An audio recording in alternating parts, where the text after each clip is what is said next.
హైదరాబాద్ పాత బస్తీలో అనుమానాస్పద కార్యకలాపాలు నిర్వహిస్తున్న తండ్రి కొడుకులను సైబర్ క్రైమ్ అధికారులు శుక్రవారం రాత్రి అరెస్టు చేశారు. గత కొంతకాలంగా ఈ ప్రాంతం నుండి పాకిస్తాన్, గల్ఫ్ దేశాలకు రాత్రింబవళ్లు అక్రమంగా ఫోన్ కాల్స్ వెళ్తున్నాయంటూ పోలీసులకు సమాచారం అందింది. దీంతో సైబర్ క్రైమ్ ఏసీపీ రఘువీర్ బృందం ఆగాపూర్లోని రఫీక్ అహ్మద్ సిద్దికీ ఇంట్లో సోదాలు నిర్వహించగా 6 తుపాకులతో సహా పదుల సంఖ్యలో సిమ్ కార్డులు, ఎలక్ట్రానిక్ వస్తువులు, వైర్లు, అంతర్జాతీయ ఫోన్ కాల్స్ను అక్రమంగా దారి మళ్లించే పరికరాలను స్వాధీనం చేసుకున్నారు. రఫీక్, అతని కుమారుడు ఫహద్లను ఆధునిక సాంకేతికను ఉపయోగించి అంతర్జాతీయ కాల్స్ను దారి మళ్లించి పరిచయస్తులతో తక్కువ ధరకే మాట్లాడుతున్నట్లు పోలీసులు గుర్తించారు. వారి ఇంట్లో దొరికిన 6 తుపాకులలో 5 ఎయిర్ గన్లు కాగా మరొకటి టెలిస్కోపిక్ గన్. దాన్ని విదేశాల నుంచి తెప్పించినట్లు వెల్లడైంది. దానికి దూరంలోని లక్ష్యాలను కాల్చేందుకు ఉపయోగించే క్యాలిబర్ కూడా ఉందని పోలీసులు తెలిపారు. స్థానికంగా దొరికే ఎయిర్ గన్లకు పోలీసుల అనుమతి అవసరం లేదు. టెలిస్కోప్ గన్ మాత్రం పోలీసుల అనుమతి తప్పనిసరి.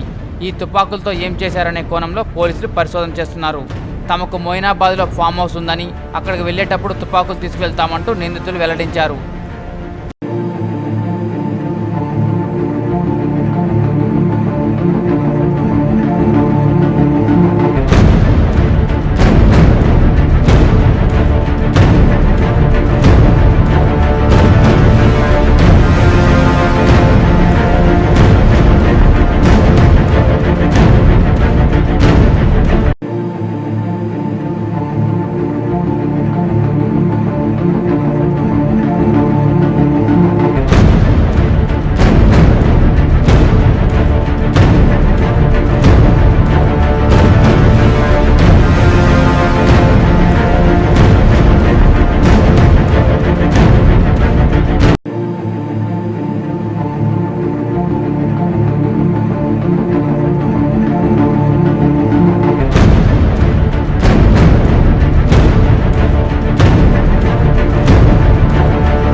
గచ్చిబౌలి నుంచి మెహదీపట్నం ఎత్తుకుంటే వరకు లాస్ట్కి హబీబ్ నగర్లో ఆ కనెక్షన్ నడుస్తుందని తెలిసింది.